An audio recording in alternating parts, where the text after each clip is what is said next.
সাধারণভাবে টালিগঞ্জের অর্থাৎ স্টুডিও পাড়ার চত্বরের চারপাশেই বিভিন্ন বাড়ি আপনাদের দেখানোর চেষ্টা করি আমরা। মানে সাধারণভাবে সাউথ কলকাতার দিকেই আমাদের সেলিব্রিটিদের অন্দরমহলের বিভিন্ন এপিসোডগুলো হয়ে থাকে।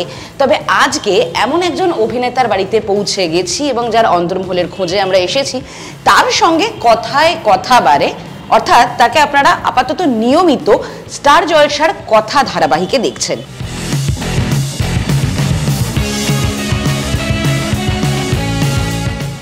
এর বাইরে তার যাত্রা শুরু হয়েছিল থিয়েটার দিয়েই, কিন্তু আজকে আমাদের গন্তব্যস্থল কিন্তু সাউথ কলকাতা নয়, বরং দক্ষিণ দমদম। মানে আমরা দমদম ক্যান্টনমেন্টে এসে পৌঁছেছি এবং তার কার সঙ্গে পরিচয় করবো সেটা বরং দেখে নেওয়া যাক। হ্যালো, ওয়েলকাম ওয়েলকাম, এসো এসো।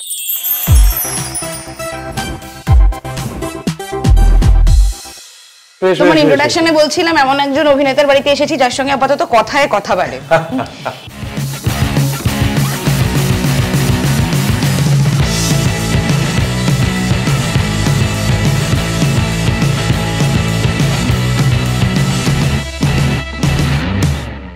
এবং আমার মনে হয় তোমার সাথে কথা বাড়ালে কথা বেড়েই যায়। কথা বেড়েই যাবে, কথা বেড়েই যাবে। এসো এসো এসো। কথা ধারাবাহিকে সেটা তোমার সঙ্গে যেদিন প্রথম পরিচয় হয়েছিল সেদিন আমি শুনছিলাম তোমার যে সহ অভিনেত্রী সে বলছিল তুমি নাকি অত্যন্ত শান্তশিষ্ট, কারোর সঙ্গে মজা করো। আমি ভীষণ শান্ত, সেটা আমি দেখলেই বোঝা যায়।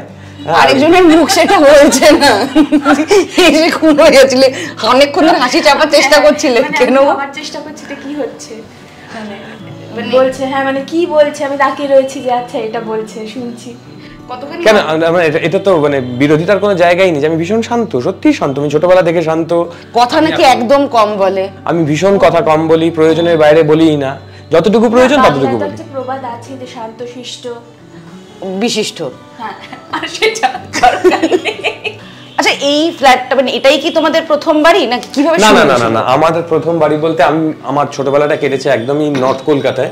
নর্থ কলকাতা বলতে তোমরা যেটাকে বলো আর কি, ওই ব্যারাকপুর, সোদপুর, আরো খর্দা, তারপর ওইদিকে প্রায় কল্যাণী টল্যাণীও তো কলকাতার মধ্যে, ওইরকম কলকাতা না। আমার একদম নর্থ কলকাতা বলতে যেটা বোঝায় জোড়াসাঁকো ঠাকুর বাড়ির সামনে। আমিও শোভাবাজার থেকে বিলং করে। না ঠিক আছে, আমি তো এখন শুনছি নর্থ কলকাতা মানে নাকি ব্যারাকপুরও নর্থ কলকাতা, হ্যাঁ বর্ধমানও বোধহয় কলকাতা।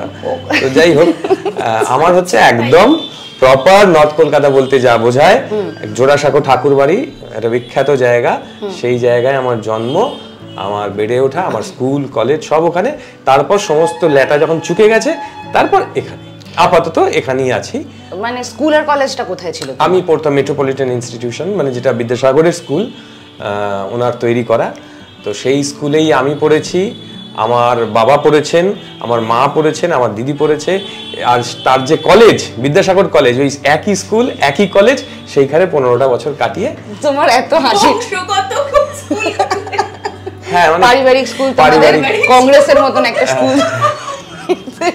না না, আমি এরকম ইয়ে নই, বলতে পারবো না, কিন্তু মোট কথা হচ্ছে আমরা সবাই একই জায়গায় পড়াশোনা করেছি। আচ্ছা, এবং সেই জায়গাটার একটা দীর্ঘ ইতিহাস আছে। এক সময় করিনি এই আর কি, আমার বাবা আমার দিদি সব বিভিন্ন সময় একসঙ্গে করার কথাও ছিল না, কিন্তু জায়গাটা তো দীর্ঘ একটা ইতিহাস আছে, মানে যাত্রাপাড়া, তার সঙ্গে এছাড়াও নানা ধরনের ইতিহাস জড়িয়ে আছে। তোমার অভিনয়ের প্রতি ইন্টারেস্ট কি? মানে ওই মানে যাত্রা, কোনোদিন যাত্রা দেখেছো কি? যাত্রা দেখেছি, বহু যাত্রা দেখেছি, যাত্রার অফারও এসছে। হ্যাঁ, বেশ কয়েক বছর আগে থেকেই যাত্রার জন্য কয়েকজন বলেছিলেন করার কথা, কিন্তু সত্যি কথা বলতে এখন এমন কিছু কাজকর্ম নিয়ে ব্যস্ত যে ওই মাধ্যমটা, আমরা যারা অভিনয় করি প্রত্যেকেরই তো সব কটা মাধ্যমেই কাজ করতে হয়তো ভালো লাগে। তো আমারও ইচ্ছে ছিল যে নিশ্চয়ই যদি কখনো মনে হয় যাব, কিন্তু এই মুহূর্তে সেই সুযোগটা হয়ে উঠছে না নানান রকম ব্যস্ততার জন্য। তো যাত্রা করিনি, কিন্তু যাত্রা বহু দেখেছি। থিয়েটারটা করি, ছোটবেলা থেকেই করি, এখনো করে চলেছি। আর তার পাশাপাশি সিনেমা, সিরিজ। থিয়েটারের সঙ্গে হাতে খড়ি তোমার কত বছর বয়সে বা কিভাবে? আমার হাতে খড়িটা মানে তখন আমার হাতও ভালো করে তৈরি হয়নি বোধহয়। খড়িটা মানে আমার যখন 6-7 বছর বয়স তখন আমার প্রথম শুরু। ওই যে বললাম, যেহেতু নর্থ কলকাতায় বড় হয়েছি, নর্থ কলকাতার ছেলেমেয়েরা বা বাবা কাকা ঠাকুরদা সবাই তো একটু আড্ডাবাজ লোক হয়। নর্থের লোকেরা একটু আড্ডা দিতে, তার মানে সাউথের লোকেরা আড্ডা দেয় না তা বলছি না, কিন্তু প্রবাদ ইয়ে আছে না, আমরা চিরকাল শুনি যে নর্থের লোকেরা খুব আড্ডাবাজ হয়, একটা রক কালচার, একটা রকে বসে আড্ডা। হ্যাঁ, তো আমার বাবা এরকম আড্ডা দিতে যেতেন। আমাদের নর্থে যেখানে বাজার করতে যেত আমার বাবা, নতুন বাজারে, একদম ওই জোড়াসাঁকো ঠাকুরবাড়ির ঠিক পাশেই, সেইখানে যেখানে আড্ডা দিতেন রবিবার, সেই আড্ডার জায়গায় একজন নামকরা একজন বিদগ্ধ শিল্পী তিনি আসতেন, তার নাম শোভনলাল মুখোপাধ্যায়, শ্রদ্ধেয়, এখন নেই, যিনি আকাশবাণীর প্রডিউসার ছিলেন, ডিরেক্টর ছিলেন, মানে রেডিও জগতের বেতাজ বাদশা বলা যায়। শোভনলাল মুখোপাধ্যায়কে সবাই এক নামে জানেন, চেনেন। তিনি ওখানে আড্ডা দিতে আসতেন। তো তিনি কথা প্রসঙ্গে বাবাকে একদিন বলেছেন যে এরকম আমাদের একটা নাটকে একটা শিশু শিল্পী প্রয়োজন, তো ও তো বেশ মিষ্টি, কথা কম টম বলে, তো এরকমই ছেলে আমাদের একজন দরকার, তো ওকে কি নেওয়া যায়? তো আমার বাবা বললেন যে হ্যাঁ, তাহলে ওর মাকে জিজ্ঞেস করতে, আমি তো বলতে পারবো না। তো বাড়িতে এসে সেই প্রস্তাব দেওয়া হয়, মাও এক পায়ে রাজি, হ্যাঁ হ্যাঁ, সে আবার তুমি জিজ্ঞেস করছো মানে এক্ষুনি নিয়ে যাও। এই আমার যাত্রা শুরু থিয়েটারের। তো ওনার যে নাটকের দল ছিল সেখানে শ্রুতি নাটক করতাম, তারপর মঞ্চনাটক, তারপর কিছুদিন সেটা করতে করতেই সুযোগ আসে, যেহেতু উনি রেডিওতে ছিলেন, একটা নাটক হয়েছিল তখন 90-এর দশকে, বিবর্তনের পথে মানুষ, যার প্রডিউসার ছিলেন উনি, ডিরেক্টর ছিলেন।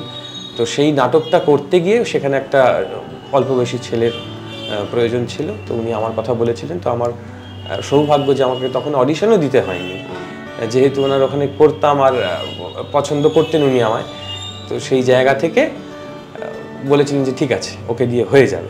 এই আমার শুরু। প্রায় 3 বছর নাটকটা চলেছিল, বিবর্তনের পথে মানুষ, রেডিওতে হতো, এবং সেটা করতে গিয়ে সব দিকপাল অভিনেতাদের সঙ্গে মানে তাদের সান্নিধ্য পাওয়া, তাদের স্কুলিং, তাদের প্রতি মুহূর্তে শেখার একটা সুযোগ, যেখানে ছিলেন শোভনলাল মুখোপাধ্যায় তো ছিলেনই, পরাণ বন্দ্যোপাধ্যায়, বঙ্কিম ঘোষ।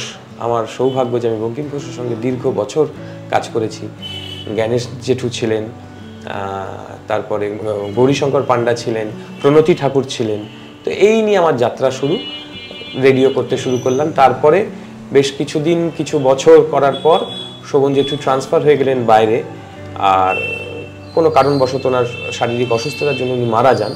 এই আমার থিয়েটারের একটু ইতি পড়ার একটা সম্ভাবনা তৈরি হয়েছিল, কিন্তু তখন মা হালটা ধরে ফেলেছিলেন, না এ তো করতেই হবে।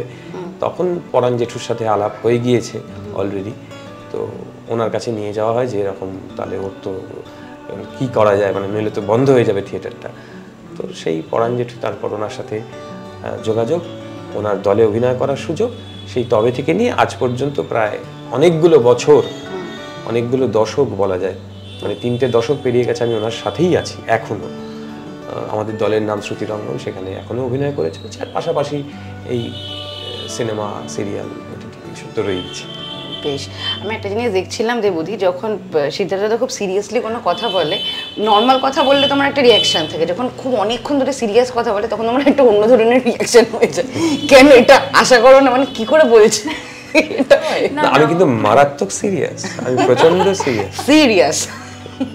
না, এই গল্পগুলো মানে আমি আগেও শুনেছি, যে এইগুলো মানে যতবার শুনি ভালো লাগে শুনতে, মানে জার্নিটা মনে হয় আমিও ওর সাথে, কারণ ওই সময়টাতে তো আমি আর ছিলাম না, আমারও ওর সাথে ওই জার্নিটার মধ্যে, ওই সময়টাও ছিল না ঠিকই, কিন্তু ওর সঙ্গে আমার আলাপ এই থিয়েটারের সুবাদে। আচ্ছা, আমরা এক জায়গায় একটা শো করতে যাব, সেখানে একটা গানের প্রয়োজন হয়ে পড়েছিল। ও যেহেতু গান করে ছোট থেকেই গান করছে, তো সেখানে ও গান করার জন্যই এসেছিল, আর আমরা নাটকটা করবো বলে গিয়েছিলাম। সেইখানেই ওর সঙ্গে আমার আলাপ হয়েছিল, ফলে সেটাও খুব একটা কম দিন না।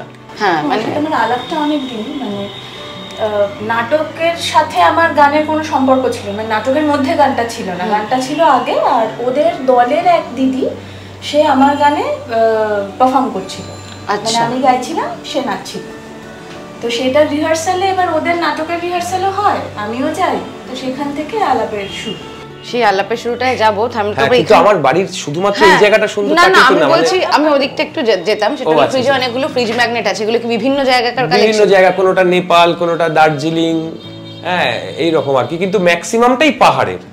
আচ্ছা, যাই আছে পল জন বাদ দিয়ে বাকি সবটাই ওই একদম ওদিকে যে ওপেনারটা রয়েছে ওটা পল জন, বিখ্যাত নাম, যারা জানেন তারা জানেন, হ্যাঁ সেটা বাদ দিয়ে বাকি যা আছে সবই পাহাড় থেকে। কোনটা কোথাকার যদি একটু দেখিয়ে দাও, নিচটা দেখে, নিচের এটা বলবো যে টয় ট্রেনটা তো দার্জিলিং, এটাও দার্জিলিং, হ্যাঁ নেপাল আছে ওইটা, এইটা নেপাল, হ্যাঁ এই রকম আর কি। আচ্ছা, ও কারশং, হ্যাঁ হ্যাঁ বেশ। তবে আমি দেখলাম তোমাদের ঘর যেটুকুনি দেখতে পেলাম সেটা খুব ছিমছাম ভাবে তৈরি, মানে সেটা কি দুজনের মস্তিষ্ক প্রসূত, এই যে অতিরিক্ত কিছু না না না, ওটা আমার খুব একটা পছন্দের না। আচ্ছা, হ্যাঁ একটু ছিমছামটাই আমার বেশি পছন্দের, মানে খুব জাকজমক। আমি নিজে মানে সেটা কোনো দিক মানে কোনো কিছুতেই পছন্দ করি না, শুধু বাড়ি ঘরদোর বলে না, সে খাওয়া দাওয়াতেও আমার ভীষণ জাঁকজমকপূর্ণ খাওয়া দাওয়া।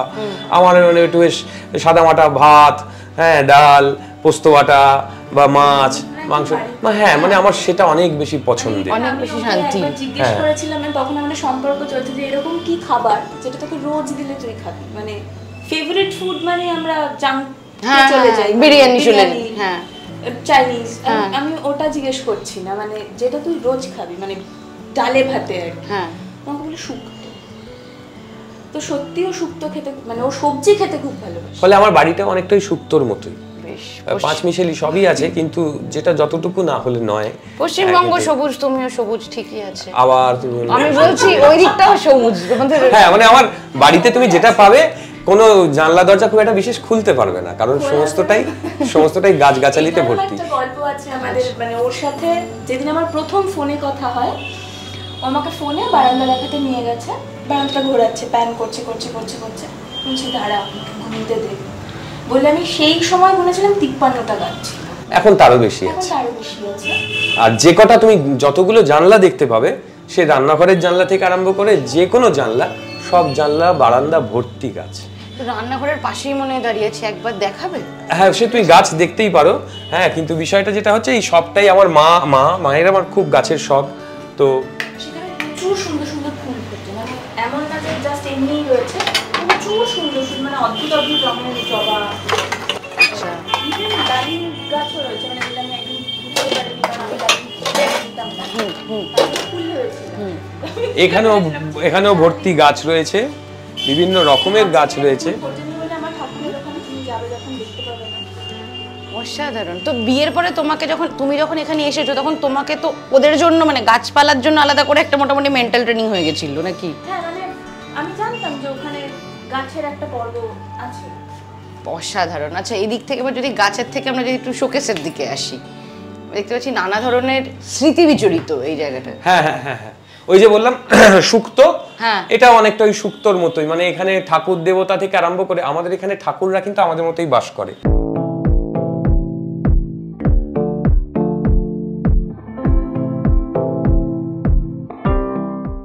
হ্যাঁ, ঠাকুরের আলাদা করে এটা ঠাকুরের জায়গা বলে নেই, সমস্ত জায়গাতেই ঠাকুর হ্যাঁ রয়েছে। সেখানে ঠাকুরের মধ্যে আমার একটা, আমি খুব সিরিয়াল যেটা করতাম, ওই সেখান থেকে পাওয়া করুণাময়ী রানী রাসমণি, হ্যাঁ, তার পাশে সলভার বলে যে কাপটা রয়েছে, ওটা আমি একটা নাটক করতাম, এখনো করি।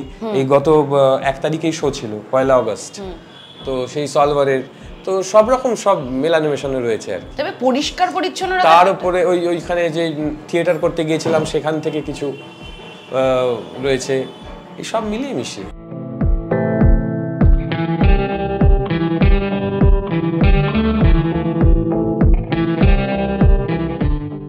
আর আমি দেখছিলাম শোকেসের এই পাশটাতে বেশ সাজিয়ে গুছিয়ে রাখা, তো দেবতী তুমি কি এই জিনিসগুলো সাজিয়ে রাখো? যদি একটু এদিকটা চলে আসো। এটা বেসিক্যালি সাজানোই ছিল, আচ্ছা, আমার দায়িত্বের মধ্যে ছিল সেটাকে বজায় রাখা। তো বেসিক্যালি ও জেনারেলি আমরা জেনে থাকি ছেলেরা খুব অগোছালো হয়, ও বেসিক্যালি প্রচন্ড গোছালো। আচ্ছা, প্রচন্ড মানে আমি খানিক সময় বলি যে তোর কি ওসিডি আছে?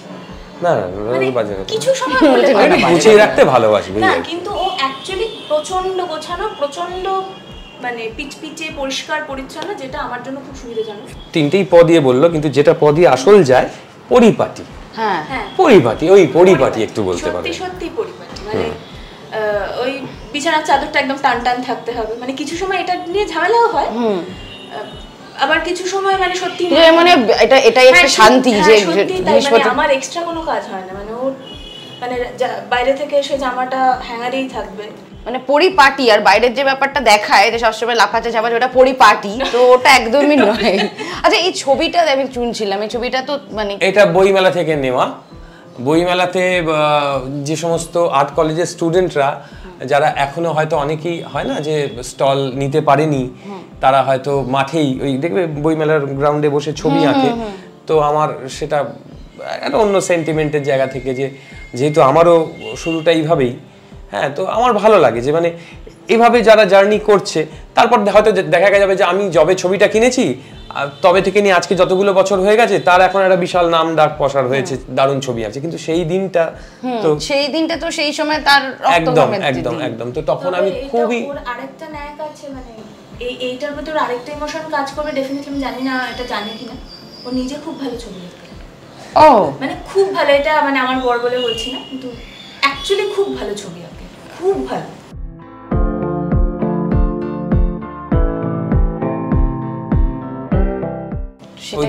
ছোটবেলা থেকে যা হয় আর কি, মানে আমরা তো 2 ভাই বোন, আমি আমার দিদি। এবার ও সায়েন্সের স্টুডেন্ট, ও যখন আমার থেকে অনেকটাই বড়, ওর প্র্যাকটিক্যাল খাতায় আমি ছবি এঁকে দিতাম। দাদা আমি কেন পাইনি গো? দাদা না, আমি ভাই, ও তো বড়। দাদা ভাই একটা যদি এরকম পেতাম, এঁকে টেকে দিতাম। আবার আমার যখন দরকার পড়তে হলাম যে তুই একটু এঁকে দেন আমাকে, দেয় তুই নিজে আঁকতে পারি, তুই আঁকবি, এই যে জোর করে তুই আঁকবি করা, তো ওইখানে করতে করতে আমার একটা হয়ে গেছে। সে ওর বটানির সেই গাছের পাতা তুলে নিয়ে এসে সেইগুলো লাগিয়ে লেবেলিং করা, এই করা সেই করা, তারপর সেই সমস্ত নিউট্রিশনের জন্য হরলিক্সের কাগজ কেটে এই বাদাম, এই রাজমা, হ্যান ত্যান সেসব ছবি টবি কেটে তার এ করা।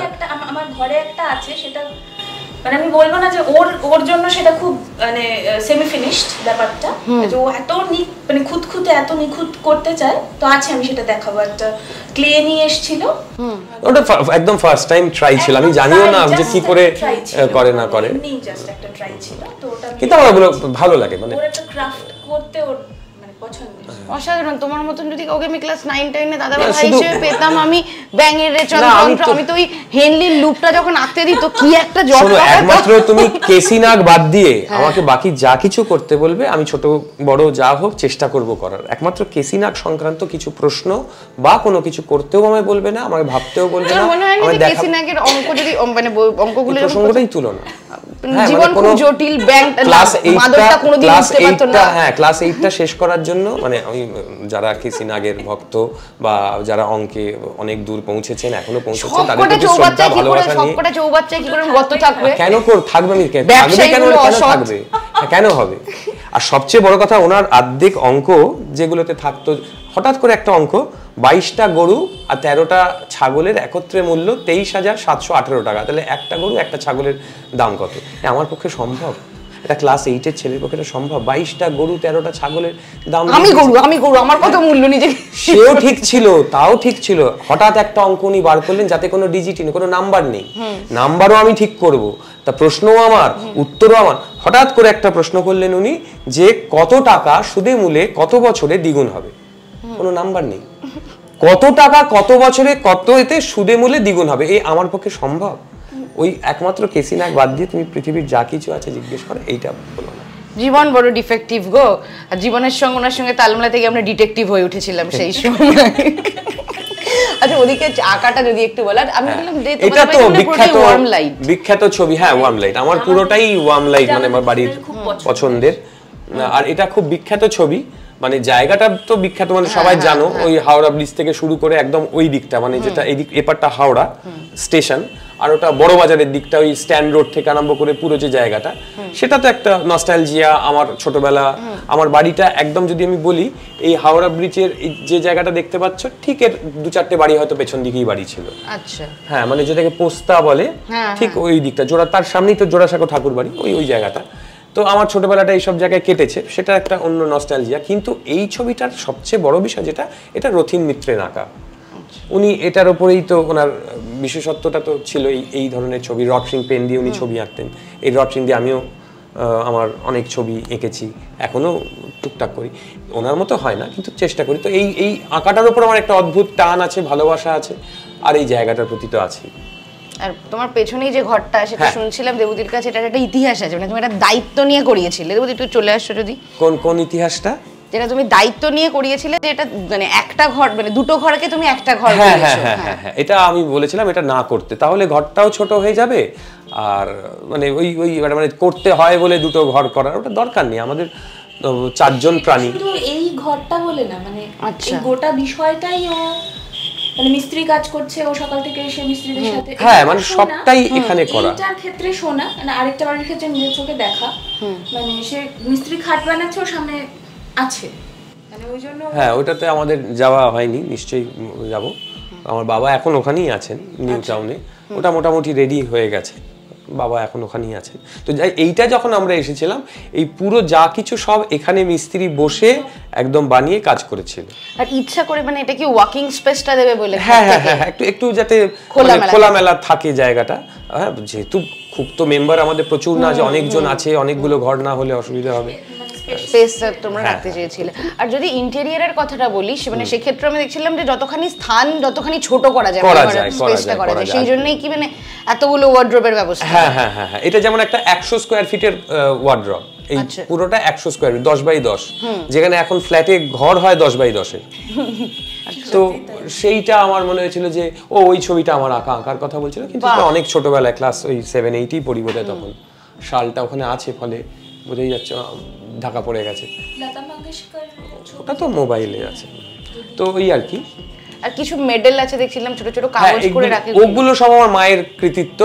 আমার ওই যত পেপার কাটিং সেগুলোকে কেটে কেটে সিরিয়ালের অ্যাড, ওইটা একটা চিমনির অ্যাড, সেই সমস্ত কেটে, বা পরাণ জেঠুর সাথে একটা ছবি আমাদের নাটকের, সেইগুলো। হ্যাঁ, মেডেল, ওটা আমি যেহেতু ছোটবেলা থেকে আবৃত্তি করতাম, তো সেখানে মেডেল পেয়েছিলাম। মানে নর্থ কলকাতার ছোটবেলা যেরকম কাটে, তখন তো হোয়াটসঅ্যাপ ফেসবুক ছিল না, তো সন্ধ্যেবেলাটা আমরা কি করতাম, সন্ধ্যেবেলা নয় ছবি আঁকা, নয় কবিতা, নয় গান, আমার দিদি গান শিখতো, আমি কবিতা, ছবি আঁকা, এইসব নিয়েই থাকতাম। তখন তো হোয়াটসঅ্যাপ ফেসবুকের বিষয়টাই নেই, ফলে এগুলো ছাড়া আমাদের তো আর কিছু ছিল না। গঙ্গায় সাঁতার কেটেছো? গঙ্গায় কম কেটেছি, মানে তার চেয়ে বেশি আমি কেটেছি হেদুয়ায়। মানে আমি হেদুয়ায় সাঁতার শিখতাম, কারণ আমি ছোটবেলায় মানে ক্লাস 10 পর্যন্ত খুব বেঁটেছিলাম।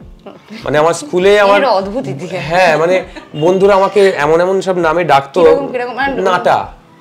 তারা যদি এখন এগুলো শোনে, তারা তো যাই হোক, আমার সাথে পরবর্তী দেখার পরে তুই কি করে এত লম্বা হলি কি করে, মানে স্কুলে মানে যত স্টুডেন্ট সবার মধ্যে আমিই মেটে। তারপর একটা বড় সুবিধারও জায়গা, মানে তুমি দাঁড়াতে হতো না। হ্যাঁ, মানে অসুবিধা হয়, তুমি দাঁড়িয়ে থাকলে লোকে মনে করতে বসে আছে। সত্যি ভাবো, তো সেই একটাই ছিল। মাধ্যমিকের পর আমাদের 3 মাস ছুটি থাকতো রেজাল্ট বেরোবার জন্য, ওই আমি ভর্তি হয়ে গেলাম সাঁতারে।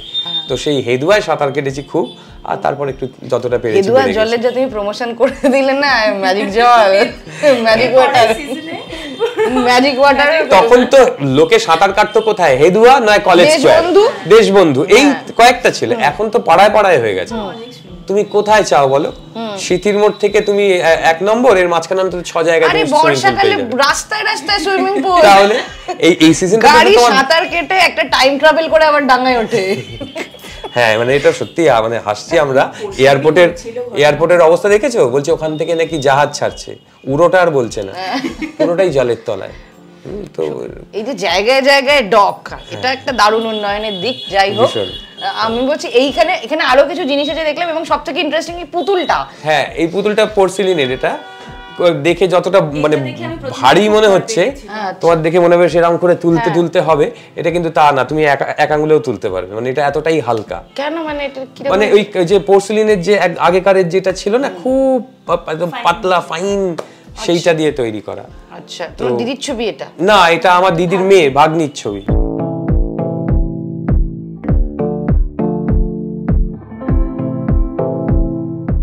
আচ্ছা, আর এই ছোট পাশের ডগিটা, এগুলো কি তোমার ছোটবেলার জিনিস? এগুলো আমারই ছোটবেলার, এইগুলো আমার ছোটবেলার, ওগুলো আমার ছোটবেলার, সবই ছোট ছোট থেকে রয়ে গেছে। আর ওই ছবিটা মানে একদম ব্ল্যাক এন্ড হোয়াইটের ছবিটা তোমার কত বছর বয়স এবং কি করতে গিয়ে? আর সামনের ছবিটা?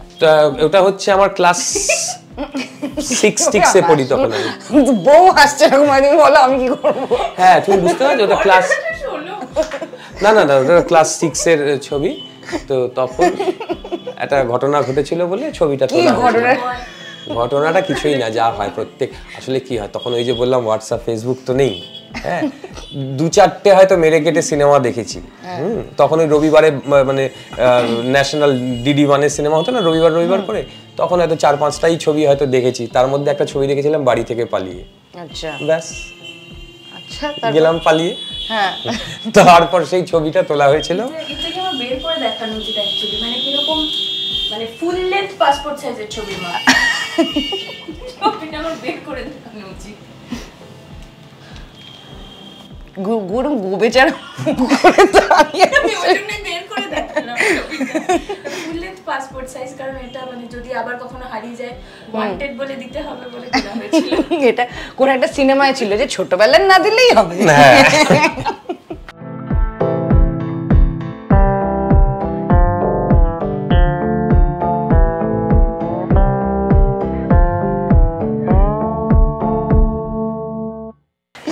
আর অন্যদিকে আমি দেখছিলাম, একটু যদি তুমি এটা খুলে দেখাও, যে এই যে জিনিসগুলো, এইগুলো যে পাশে একটা একতারাও আছে সম্ভবত, এবং ছোট ছোট ছোট শুধু একতারা বলে না, আমার কাছে মোটামুটি ছোটখাটো যা যা ইনস্ট্রুমেন্ট হয় কম বেশি সব আছে। তো সেগুলো কি দেখানো? সেগুলো হ্যাঁ সবকটাই আছে। সবটাই যে আমরা সবকটা দারুণ বাজাতে পারি তা না, কিন্তু আমরা প্রত্যেকটা নিয়ে একটা চর্চায় থাকি যে আজ নয় কাল আমরা দারুণ সেটা বাজাতে পারবো। তো চর্চা করি, বিপ্লবের মধ্যে আছে, কিন্তু সবই আছে। মানে ধরো তোমার একতারা বলে না, আমাদের ম্যান্ডোলিন আছে, শেকার আছে। ও এইটা ও মা, এটা প্রথমবার ট্রাই করেছিলাম যে এটা, আর আরেকটা ওই ঘরে রয়েছে, ওটাও দেখাবো। এই দুটো একদিনেই বানানো হয়েছিল, মারাত্মক সুন্দর দেখতে। ওই যতটুকু আর কি চেষ্টা করা।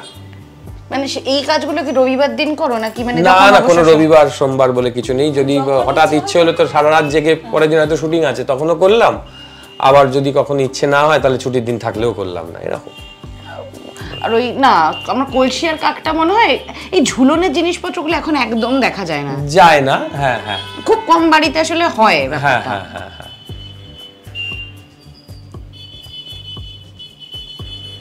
ছোট্ট ছোট্ট জিনিস খুব ডিটেলিং এ সাজানো আছে। আর এইদিকে শোকেসটা আবার দেখছিলাম যে এটা, এখানে আবার ছোট করে আমাদের ঠাকুর ঘর বলতে পারো। এখানে আবার সমস্ত ঠাকুরের জিনিসপত্র, এখানে মা বা বাবা তাদের জায়গাও বলা যেতে পারে। আর ওপরে একটা স্মারক আছে, এটা কি তোমারই? এই যা স্মারক সবই আমার নাটকের পাওয়া। তো মা বাবার ঘর থেকে যখন তোমাদের ঘরে ঢুকছি তখন যে প্রশ্নটা না করলেই নয়, তোমাদের দুজনের সম্পর্কটা শুরু হয়েছিল কিভাবে? মানে থিয়েটার যেটুকুনি বললে, কতদিন প্রেম পর্বটা চলেছে, তারপরে বিয়ে, এটা যদি বলে, এবং কে প্রপোজ করেছিল?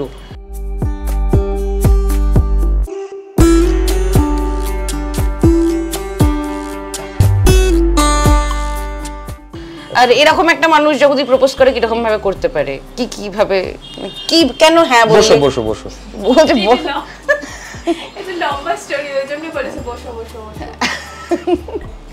না, ও বলুক, মানে আমার থেকে আরো ভালো ডিটেলে বলতে পারবে।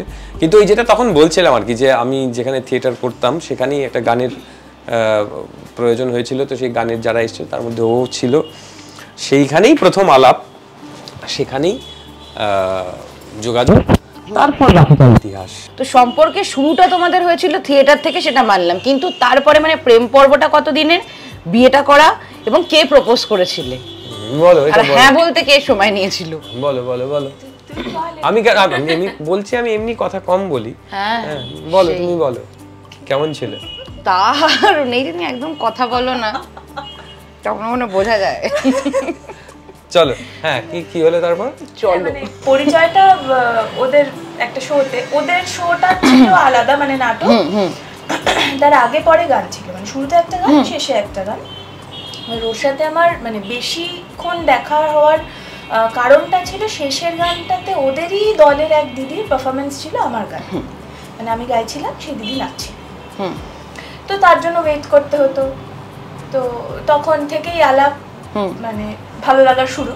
তখন আমি আর কিছু বলিনি, সেটা অনেক বছর আগে, মানে এটা আমি বলছি 2011-র কথা। তো তারপরে একটা গ্যাপ ছিল, মানে তখন কথাবার্তাও হতো না। তারপরে আবার রিভাইভ করার ব্যাপারটা 2015-16 তারপরে তো গাড়ি গড়ালো আর কি। মুদ্রা বিষয় যেটা হচ্ছে 2011-এ ও দেখেছিল, কিন্তু তখন কিছু আর বলেনি। 2015 সালে গিয়ে আমি ওর সাথে ফেসবুকে কথা হতো যে কি গান বাজনা। ফেসবুকে আমাকে মোটেই তুই রিকোয়েস্ট পাঠাস না, আমি খুব নির্লজ্জের মতো ওকে স্টক করলাম প্রথমে ওই দিদিটির থ্রু দিয়ে, যে আমার গানে নাচছিল, সেই দিদিটির সাথে আমার খুব ভালো বন্ডিং ছিল। আর তারপরে ওকে স্টক করলাম, স্টক করে দুদিন ভাবলাম যে পাঠাবো কি পাঠাবো না, যা হয় ছোট বয়সে আর কি। আর আমি খুব ওরকম অত আলট্রা স্মার্ট, মানে ঠিক আছে পাঠিয়ে দিলাম, হয়ে গেল, ঠিক আছে। তারপরে দুদিন বাদে পাঠালাম, উনি বাবু আবার 4-5 দিন 6 দিন বাদে অ্যাকসেপ্ট করে। তুমি এই বাফার টাইমটা কেন নিয়েছিলে? দেখিনি, আমিও খুব একটা যে ফেসবুক হোয়াটসঅ্যাপ করি সেটা কিন্তু না, মানে চিরকালই কম। তোমার ফেসবুক দেখলেও বোঝা যায় বেশিরভাগ জিনিস তোমার আপডেট ট্যাগে আছে। হ্যাঁ, নিজের পোস্ট খুবই কম। হ্যাঁ, আমি খুব একটা করি না। তারপরে আমি আবার অতিরিক্ত বাফার টাইম নিয়ে ফেলেছিলাম, সেটা মানে কি বলবো অনিচ্ছাকৃত ছিল। সেটা আবার ও দেখেনি, সেটা হয়ে গেছিল প্রায় 1 বছর। না সেটা আমি দেখিনি না, সেটা আমি অ্যাকচুয়ালি দেখেছি। মানে ও যখন আমার জন্মদিনে বললো 2015-তে যে গান শুনি না অনেকদিন, গান পাঠিয়ে, ও বলে নাম্বার নিজেই দিল না, বাহ বেশ ভালো হলো ব্যাপারটা। হয়েই আমার মনে পড়লো যে 6 দিন আমাকে ওয়েট করালো, আমি এখন নির্লজ্জের মতো চাইলেও আর দিয়ে দেবো, এরকম কি হয়? পরে দেবো, সে পরে দেবো করতে গিয়ে ভুলে গেছে, মানে একদম ব্ল্যাঙ্ক, মানে কিছু মাথায় নেই। 2016-র জন্মদিনে বলছে নেটওয়ার্কে বোধহয় একটু প্রবলেম আছে, গানটা এখন আসেনি। তখন 2015 বলেছিলাম। হ্যাঁ, তখন আমার মানে ইভেন আমি যে ভুলে গেছি, মানে আমি যে কিছু ভুলছি সেটাও আমার মাথায় নেই। মানে 2016-তে মেসেজটা পেয়ে আমার আগের মেসেজটা দেখছি, এ বাবা আমি তো গানটাই পাঠাইনি, মানে কিছুই করিনি, হাই হ্যালো বাই কিচ্ছু না। তো তারপর থেকে হাই হ্যালো মানে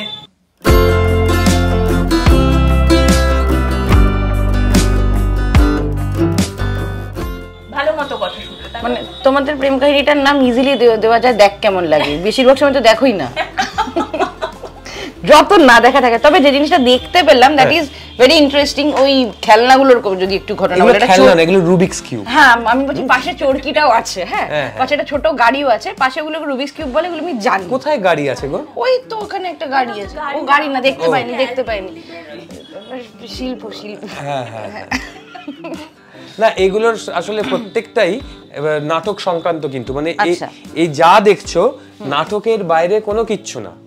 মানে এই যে যেটা তুমি দেখছো এটাও একটা নাটকের প্রপ, কিন্তু মানে আমি একটা নাটকে অভিনয় করতাম, সেখানে আমার চরিত্রের একটা ইয়েই ছিল যে ও সবসময় এটা হাতে নিয়ে চালায়।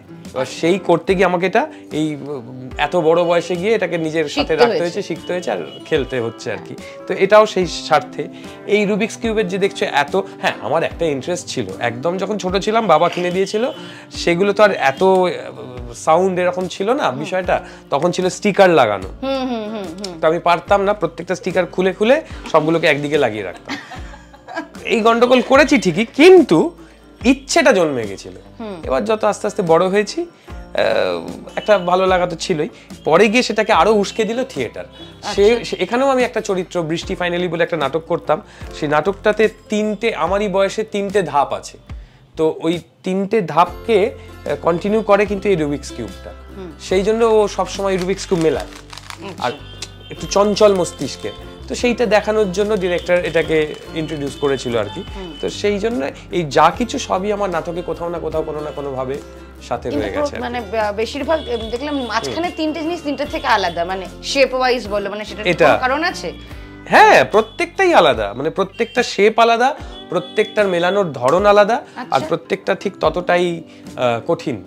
মানে যত লেভেল চেঞ্জ হবে, যেমন গোলটা একরকম, এটাতে যেমন সবকটার কালার সেম, যেমন এগুলোতে দেখো ডিফারেন্ট কালার আছে, এটাতে সবকটার কালার সেম, ফলে এটাতে তোমাকে মেলাতে হবে কিন্তু শেপ দেখে দেখে। তো এটা খুব কঠিন। এই শেপ ছোট বড়টা কোথায় ছোটটা যাবে কোথায় বড়টা যাবে সেইটা অনুযায়ী তোমাকে করতে হয়। তো এটা কঠিন, এটাও তাই, দেখে মনে হচ্ছে এটা একই রকম বোধহয়, তা না, এটা যে প্রত্যেকটা শেপ চেঞ্জ হয়ে যাচ্ছে, এই গোলটাও তাই বা এটাও তাই, প্রত্যেকটার আলাদা আলাদা নাম আছে, প্রত্যেকটা যদি বলো মানে এটা আমাদের এগুলো যেমন 3x3 বলে, এটা 4x4, হ্যাঁ এটা হচ্ছে পিরামিক্স। হ্যাঁ, তো এই প্রত্যেকটার এটা যেমন মিরর কিউব, এটা মিরর কিউব, এটা পিরামিক্স, এটা 4x4, এটা 3x3, এটা 2x2। যারা রুবিক্স কিউব শিখতে চাইছেন তারা অবশ্যই আমার সাথে যোগাযোগ না করলেই ভালো হয়, হ্যাঁ, কারণ আমি এগুলো শেখাইও না। আর যিনি আমায় এত প্রশ্ন করছেন এগুলো অহেতুক করছেন, এগুলো ওনার কোনো কাজে লাগবে না। আমার লাগবে দর্শকের তো কাজে লাগবে, দর্শকের কাজে লাগবে। হ্যাঁ, এইটা খুব দরকারি কথা। দর্শক যারা শিখতে চাইছেন তারা অবশ্যই যেখান থেকে পারেন শিখুন, আমি শেখাবো না। কেমন চিত্রায়নে সেটা তো তোমরা অনেক সময় লাঞ্চের পরে তো কি, তারপর কি আমি রুবিক্স কিউব শেখাবো লোককে? হ্যাঁ, একদমই শেখাতে পারবো না রুবিক্স কিউব। যারা যার নিজের দায়িত্বে শিখে নেবেন। কেমন, খুব সুন্দর জিনিস, মজার জিনিস, সুন্দর সময় কেটে যায়, আর তার সঙ্গে যেটা হয় একটা স্থির, একটা ধীর, যেমন আমার মতো। এইটা তুমি বলতে পারো যে এইটা দেবদি, এটার ব্যাপারে তোমার মতামত লাগবে। দর্শক নিজের মতেই মতামত নিজের মধ্যে গ্রো করে নেবে, মানে এতক্ষণ দেখার পর যে আমার মত একটা বেশ আমি স্থিরতা আনতে গেলে নিজের মধ্যে আমি বলছি এগুলোর সঙ্গে থাকা খুব আবশ্যক। নেতা হতে ইচ্ছা হয়েছে আমার? না, আমি যখন হব পুরোটা হব, বলে অভিনেতা হব। শুধু নেতা হয়ে কি লাভ, তাই না? পুরোটা হওয়া ভালো। আমি অভিনেতা হচ্ছি। এই যে একটা দারুণ চিত্রনাট্যের মতন উত্তর, দারুণ মিথুনি বলছো, ভালো, খুব সুন্দর। আচ্ছা, এদিকে দেখছিলাম কিছু সুগন্ধি এগুলো রেখে দেওয়া, এটা এগুলো ড্রাই ফুল। এগুলো সত্যিকারেরই ফুল, কিন্তু ওই ড্রাই, তার সঙ্গে একটু পারফিউম তো অ্যাড করাই থাকে। এটা সুগন্ধ, মানে সেটা কি বেডরুমটা মানে এটা রিফ্রেশিং, পজিটিভ, মানে বাস্তু অনুযায়ী নয়, আমার নিজের ভালো লাগে। একটা বাড়ি ফিরে রাত্রিবেলা একটা সুন্দর এই গন্ধ আর মোমবাতি আমাদের দুজনের একটু মেশায়, খুব পছন্দের। মানে রাত্রিবেলা একটু বাড়ি ফিরে বেশ একটা হালকা কামনেসটার জন্য। আর ওদিকে তোমাদের মনে হয় কিছু মোমেন্ট বলতে, এটা তো ওর ছবি, এটার একটা বিশেষ ঘটনা, সেটা হচ্ছে ওর জীবনে প্রথমবার পেপসি মুখে দিয়েছে। আচ্ছা, হ্যাঁ, জীবনে প্রথম পেপসি প্রাশন। হ্যাঁ, পেপসি প্রাশন। এবার যার জন্য ওই মুখে দিয়েই যে ঠান্ডা, কোন একটা বিষয় যে ঠান্ডাটা।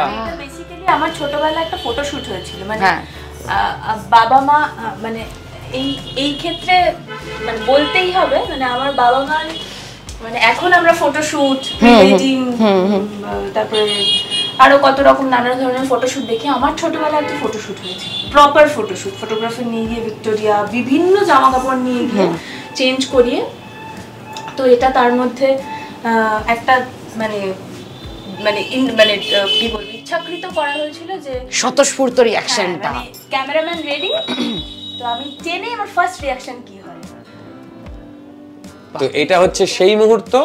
তারপরে এটা হচ্ছে একটা দোলের মুহূর্ত, রং লেগে গেছে তখন অলরেডি, মানে গায়ে জামায়। না না না, বিয়ে হয়নি তখন আমাদের। আচ্ছা, এটা বিয়ে হয়ে গেছে না? ও হ্যাঁ, বিয়ে হয়ে গেছে, বিয়ে হয়ে গেছে। হ্যাঁ, মানে আক্ষরিক অর্থে রং লেগে গেছে। হ্যাঁ, তো আমারই এক বন্ধুর বাড়ির ছাদে আমরা রং খেলতে গিয়েছিলাম, তখন বেশ কেত মেরে ছবিটা তোলা হয়েছিল। আর এটা হচ্ছে কালী পুজোর দিন রাত্রিবেলা আমি যাদের সাথে থিয়েটার করি, সেই এক দাদা ছবিটা তুলে দিয়েছেন। আমার খুব পছন্দের মানুষ, কাছের মানুষ, অয়নদা, ওর তোলা ছবি। ছবিটা ওদেরও মোমবাতির উপর খুব ফ্যাসিনেশন। তো এটা ওই মোমবাতির সামনে সব রেখে আর প্রচুর মোমবাতি দিয়ে সাজানো, আমরা খুব সুন্দর করে সাজাই প্রত্যেক বছর। তো মোমবাতির সামনে আর আমারও একটা ফ্যাসিনেশন, মোমবাতি, ডিজাইনার লাইট, ছোট ছোট ছোট ছোট ছোট ছোট।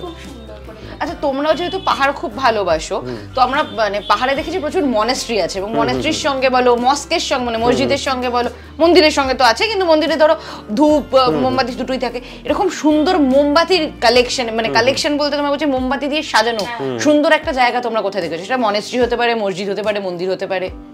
আমরা যেটা ইয়েতে গিয়েছিলাম, ওটা হচ্ছে আপার চটকপুর। আপার চটকপুরে ওইখানে একটা মনেস্ট্রি পেয়েছিলাম। ওইখানে খুব সুন্দর, মানে বিভিন্ন রকম এই ড্রাইভ যে ফুল বলছি সেইগুলো রাখা, মোমবাতি, আর একটা মানে কি কাম একটা পরিবেশ। সাজানোটা ভীষণ ভীষণ এত সুন্দর, মানে এমনি বসে থাকতে ভালো লাগবে, মানে কিছু করতে বা কথা বলতে, বা এত এমনি পরিবেশটা শান্ত, মানে খুব শান্ত। এমনিতেই তো এই ধরনের মনেস্ট্রিগুলোতে খুব খুব ঠান্ডা হয়, সাদা, মানে আর চতুর্দিক এমনি পাহাড়, তার মধ্যে এরকম ঠান্ডা, তার মধ্যে পুরো জায়গাটা ওরকম ভীষণ সুন্দর। আর অনেকটা জায়গা নিয়ে, মানে ওটা আমাদের একটা লং ট্রিপ ছিল। অনেকগুলো জায়গা, আমরা তাগদা গেছি, শিটং গেছি, চটকপুর গেছি, আপার চটকপুরে ছিলাম, কারণ লোয়ারের থেকে আপার চটকপুরটা আরো বেশি ইন্টারেস্টিং।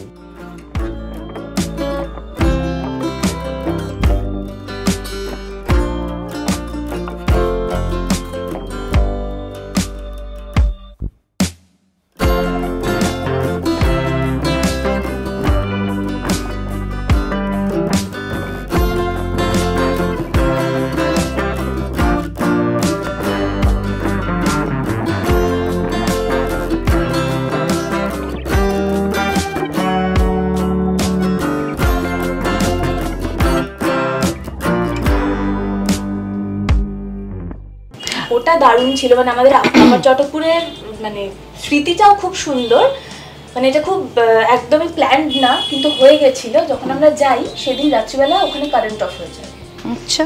তো আমরা মোমবাতি জ্বালিয়ে সবাই বসে আছি, খাবার দাবার মানে ক্যান্ডেল লাইট ডিনার হচ্ছে। এদিকে দেখতে পাচ্ছি ঘরের দরজাটা দিয়ে মেঘ ঢুকছে, মানে ওটা অসাধারণ। আবার যখন সকালবেলা উঠেছি তখন উঠে দেখছি সারাটা আমাদের সামনে যে জমিটা পুরো সাদা হয়ে গেছে, সাদা মেঘ না বরফে। মানে আমার এখনো মনে আছে সুস্মিতা, মানে সৌরভদার যিনি রামকৃষ্ণ করতেন, সৌরভদার ভাই সুস্মিতা এসে মানে সাংঘাতিক এক্সাইটেড হয়ে আমাকে বলছে তাড়াতাড়ি ওঠ কাঞ্চনজঙ্ঘা, মানে একদম ক্রিস্টাল ক্লিয়ার দেখা যাচ্ছে। তো আমি বেরিয়েই কাঞ্চনজঙ্ঘা দেখার আগে দেখলাম পুরো কার্পেট বরফের, তারপরে গিয়ে কাঞ্চনজঙ্ঘা মানে ওটা বলার মতো খুব ভালো, বলাই মানে বলে বোঝানো যাবে না। আচ্ছা, এটা যেহেতু তোমাদের গ্রুপটা বিশাল বড়, মানে তোমাদের নিজেদের মধ্যে ভীষণ প্রাইভেট একটা গ্রুপ কিন্তু বড় গ্রুপ, সে জায়গা থেকে এই ঘুরতে যাওয়ার কথা যখন উঠলো, তাহলে কয়েকটা ধরনের মানে প্রাণী যাদেরকে আমরা ঘুরতে গিয়ে আবিষ্কার করি তাদের নাম মানে কথা বলবো, তোমাদের বলতে হবে ব্যাপারটা কি। যে নিজে পারফিউম ক্যারি করে না বা ডিওড্রেন্ট ক্যারি করে না, কিন্তু অন্যের পারফিউমটা বা ডিওড্রেন্টটা পেলে সে মোটামুটি সারা গায়ে সেটা।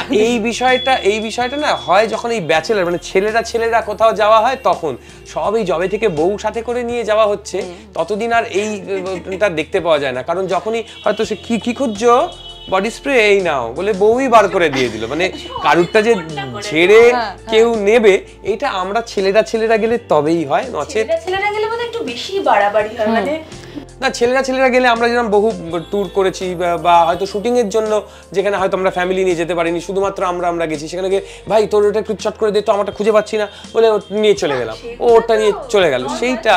কিন্তু আমার মানে আমাদের বন্ধু বান্ধব বা আমার নিজের বন্ধু বান্ধব সারাউন্ডিংসে বা বড়দের থেকেও শোনা কিছু গল্পে মানে এমন অদ্ভুত কিছু এক্সপিরিয়েন্স যে মানে এটা হয়।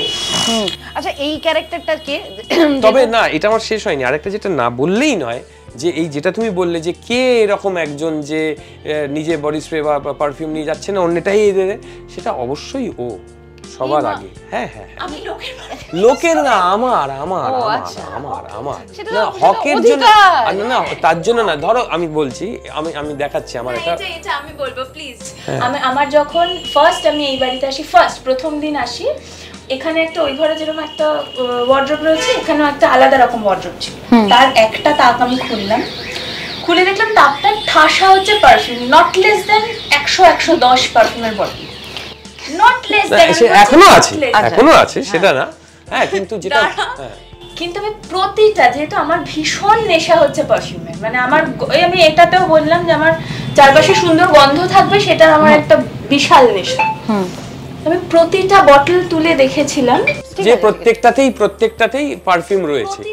এটাই তো সুস্থ হওয়া উচিত, যে আমি আজকে একটা মাখছি কালকে অন্যটা মাখবো, এটাতেও থাকবে, ওর যেটা মাখবে মানে পুরো শেষ আবার এটা পুরো শেষ।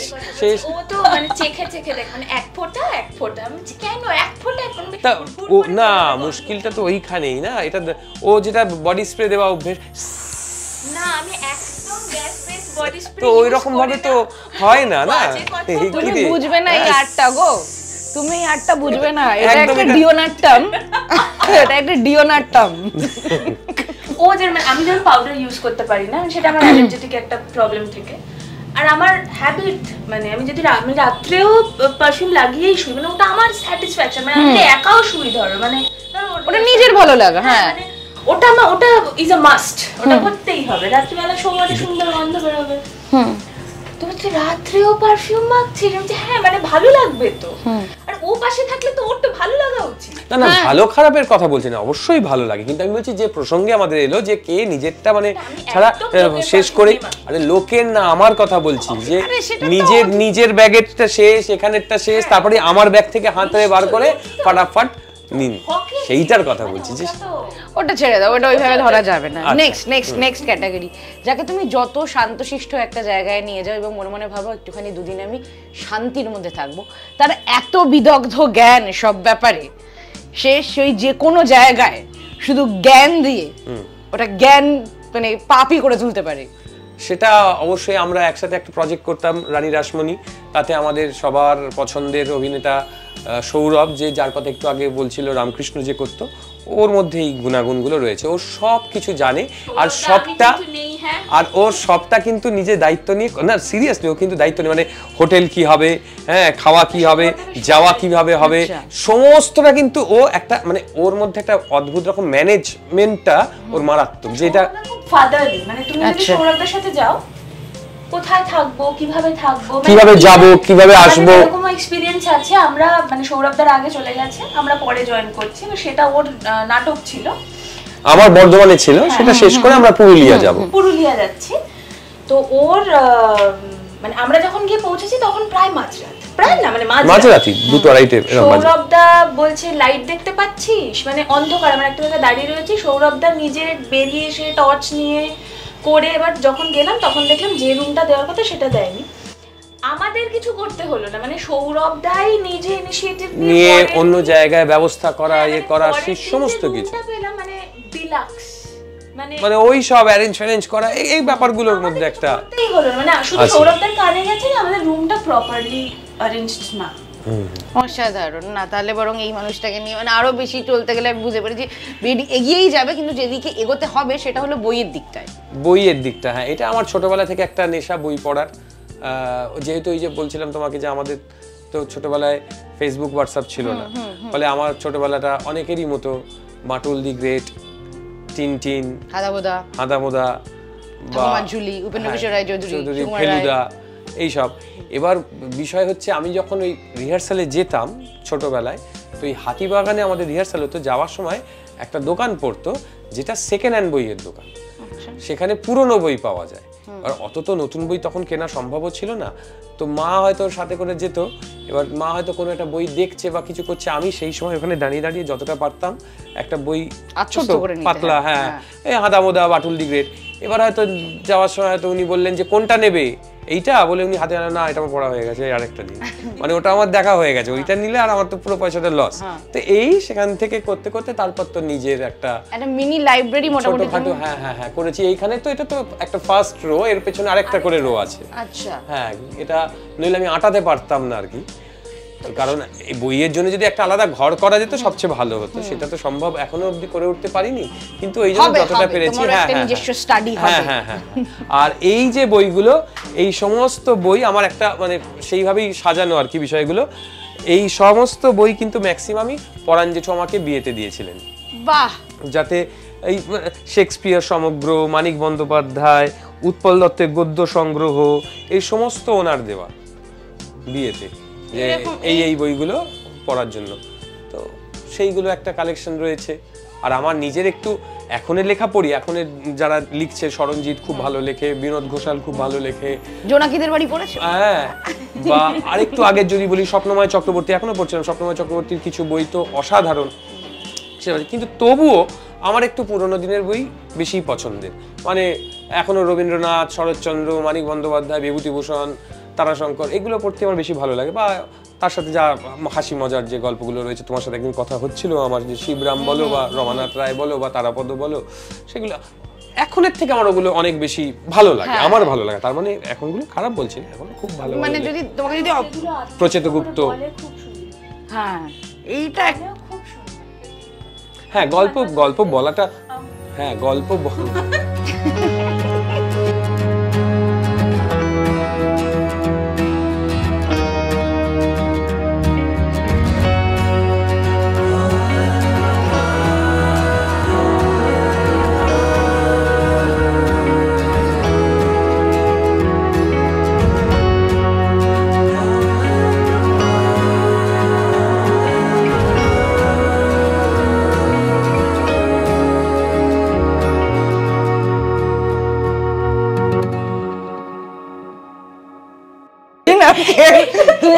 ওই গল্পটাতে রিক্রিয়েট করতে করে দেখো কি একটা হলো, সিরিয়ালের যে কোনো ভিলেন হার মানবে না, মানে ক্যামেরা প্যান করতে করতে রিঅ্যাকশন চেঞ্জ, সরে আরেকবার এটা যদি আমরা রিটেক করি ধরো এটা হবে না, এটা স্বতঃস্ফূর্ত রিঅ্যাকশন এসেছিল, আমার মনে হয় এটা ধরা যায়।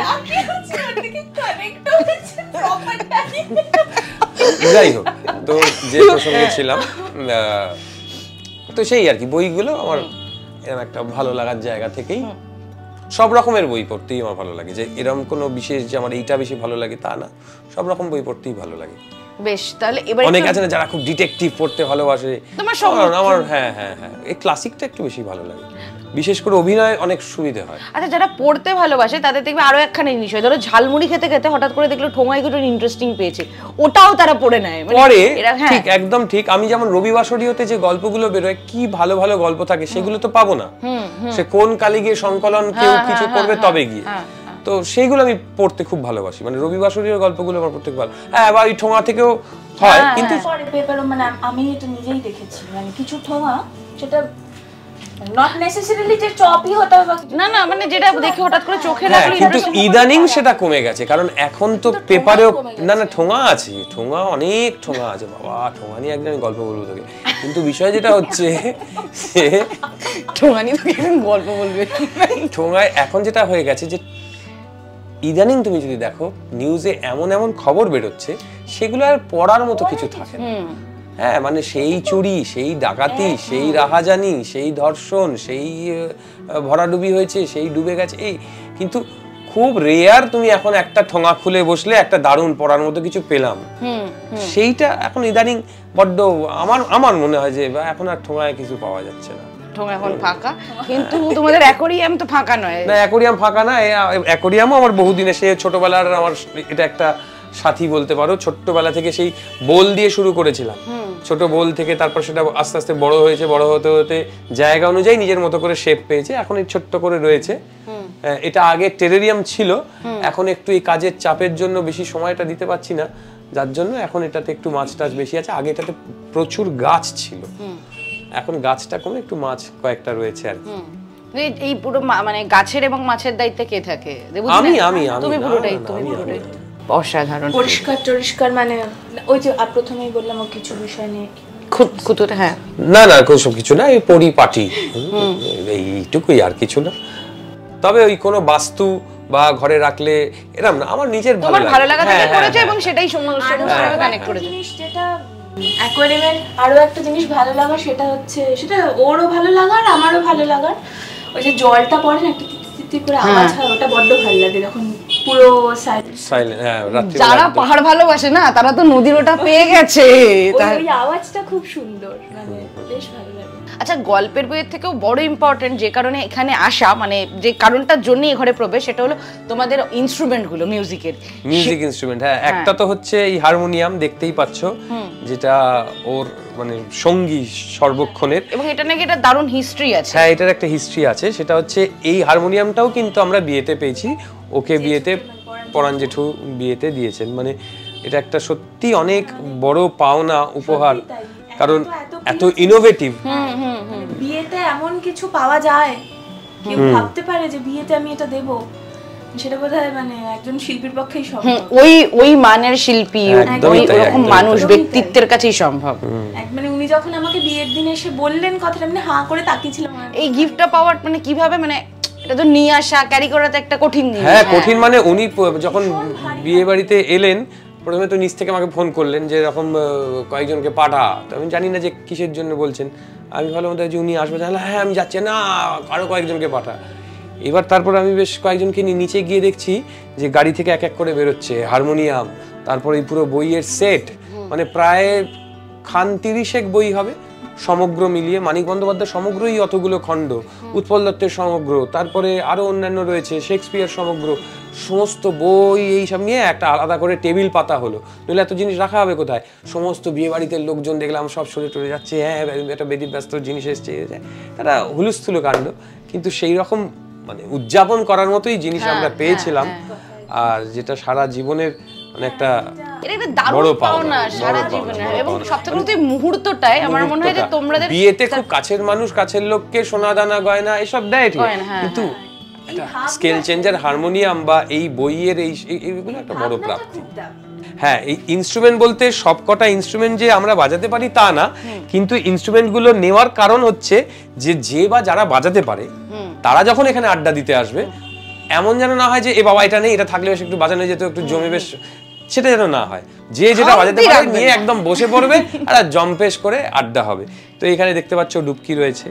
আচ্ছা, তাছাড়া এইটা একটা খুব মজার জিনিস, এটা ও আমাকে আমার জন্মদিনে গিফট করেছিল। এটা দেখাই, এই ইনস্ট্রুমেন্টের নাম হচ্ছে কালিম্বা। অনেকেই কালিম্বা, অনেকে এটা জানেন যে জিনিসটা কি, আর যারা জানে না তাদের জন্য বলি, এটা হচ্ছে একটা হ্যান্ড পিয়ানো। আচ্ছা, যেটা পিয়ানো আমরা বাজাই, এটা হ্যান্ড পিয়ানো। এটাতে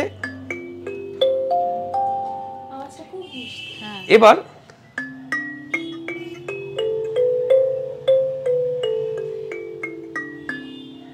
বুঝতে পেরেছো? এবার সেটাকে তুমি যেভাবে সুর দেবে সেভাবে হবে, কিন্তু এটা খুব সুন্দর আওয়াজ হয়, খুব মিষ্টি। আর যদি চারদিকে কোনো আওয়াজ, মানে বাইরের এই যে পি পা পু আওয়াজগুলো না হয়, তাহলে দেখবে এটা এত সুদিং একটা সাউন্ড আনে, দারুণ।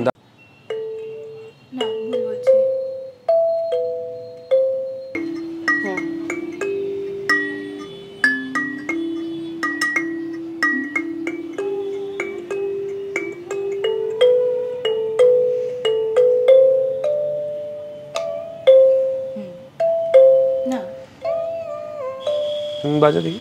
যারা মিউজিকের সঙ্গে যুক্ত তারা হয়তো এই ব্যাপারটা জানবে, কিন্তু যারা একদমই আমার মতন তাদের জন্য যদি বলা হয়, তাহলে এটা কোথা থেকে পাওয়া যায় এবং কত দামের মধ্যে? এটা মোটামুটি 2-2.5 হাজার টাকা থেকে পাওয়া যায়, তার থেকে একটু কমেও পাওয়া যায়। যেটা একটু কম দাম সেটা না নারকোলের মালা, নারকোলের মালার উপরে এই ইয়েগুলো থাকে, স্ট্রিংগুলো। কিন্তু বিষয়টা হচ্ছে সেক্ষেত্রে না, কি কোনটা না বলছি, কমেও পাওয়া যায়, এবার তারপর ডিপেন্ড করে, এরকম রেঞ্জে পাওয়া যায় না। নারকেলের মালাতে যেটা হয়, মানে যত এই বেস এই রিড গুলো কম, এই কিস গুলো কম, মানে 5টা হয়। এখানে যেরকম 17টা আছে, প্রবাবলি 1 2 3 4 5 6 7 8 9 18টা। এখানে 18টা রয়েছে, বিভিন্ন রকম হয়, 12টা 5টা 7টা। তো ওটা আরো টাফ, মানে সেক্ষেত্রে তোমাকে একটা কিতেই এখানে বাজালে একরকম, এখানে বাজালে একরকম, তখন বাজানোর উপর ডিপেন্ড করে। এখানে প্রত্যেকটা আলাদা আলাদা পাচ্ছ তুমি, ওখানে তোমাকে একটাতেই 2টো কি 3টে সাউন্ড বার করতে হবে, ওটা একটু বেশি টাফ। আদারওয়াইজ এইগুলো মোটামুটি, এখানে 2টো হোল আছে, এই 2টো প্রেস করা ছাড়ার উপরে সাউন্ড ডিপেন্ড করে। আচ্ছা, অনেকটা বিজ্ঞান জড়িয়ে আছে এটার সঙ্গে। বেশ, তো সিদ্ধার্থদার বাজানো তো শুনলাম, এবার তুমি? অনেকদিন বাজানি ভুলে গেছি।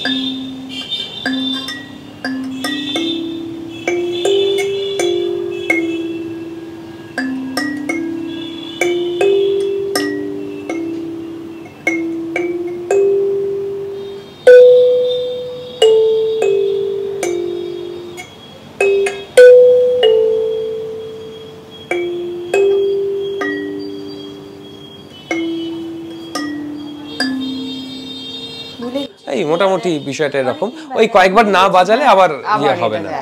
হ্যাঁ, তো এই একটা মজার জিনিস, কালিম্বা দেখলে, ডুবকি দেখলে, নিশ্চয়ই নিশ্চয়ই নিশ্চয়ই। আর একটা রয়েছে, এটা শেকার, এটা তো সবাই জানে। হ্যাঁ, এই শেকার একটা রয়েছে, আর রয়েছে ম্যান্ডোলিন।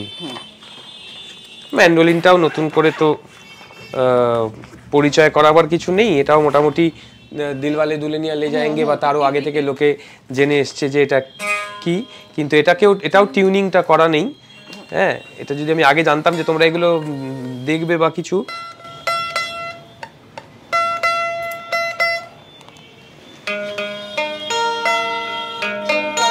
হ্যাঁ হ্যাঁ হ্যাঁ,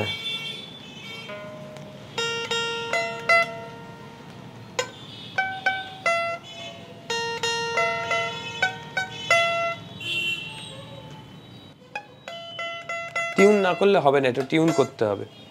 এই একটা রয়েছে, আর রইলো আমাদের হারমোনিয়াম। তাহলে আমরা কি গান দিয়ে শেষ করব? তো গান দিয়ে শেষ করব।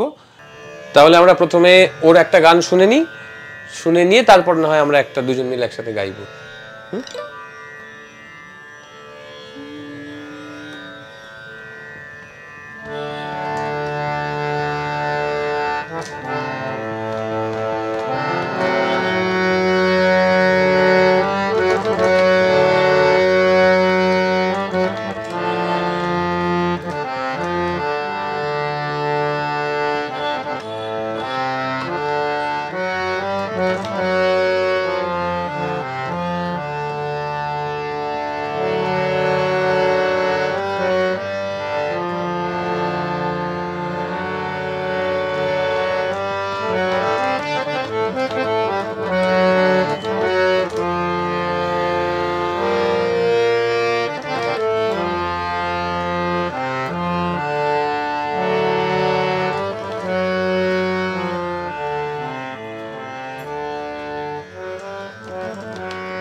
तोरे बिन जिया जाए ना, जलू तेरे प्यार में, करूँ इंतजार तेरा, किसी से कहा जाए ना, सावरे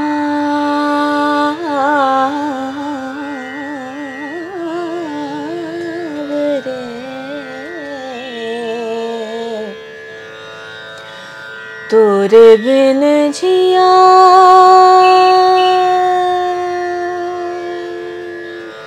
जाए ना, याद पिया के मोरा मन तड़पाए,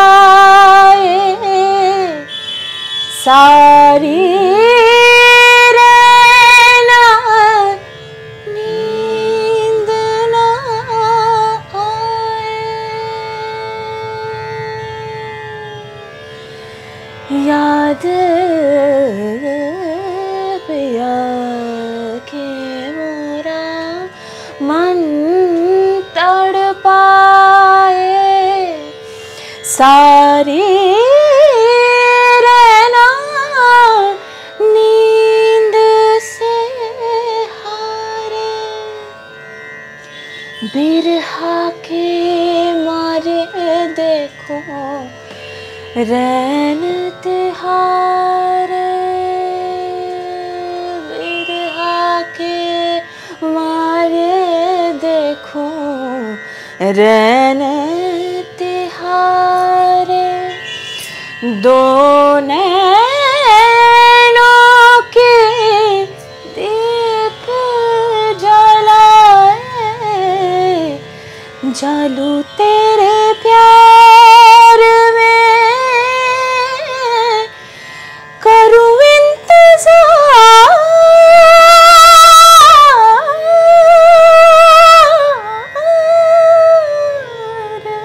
तेरा,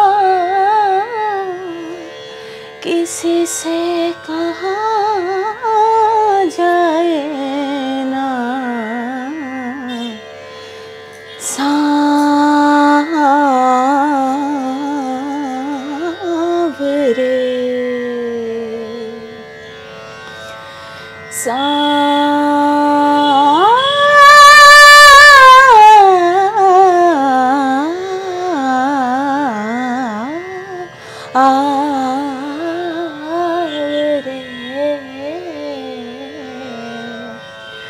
तोरे बिन जिया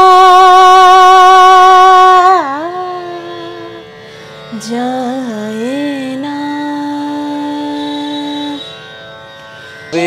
ভোরে রঙের টলিউডের latest update, gossip and entertainment পেতে সাবস্ক্রাইব করুন শুধুমাত্র সিটি সিনেমা, আর ফলো করুন সিটি সিনেমার Instagram, Facebook, Twitter and ShareChat page.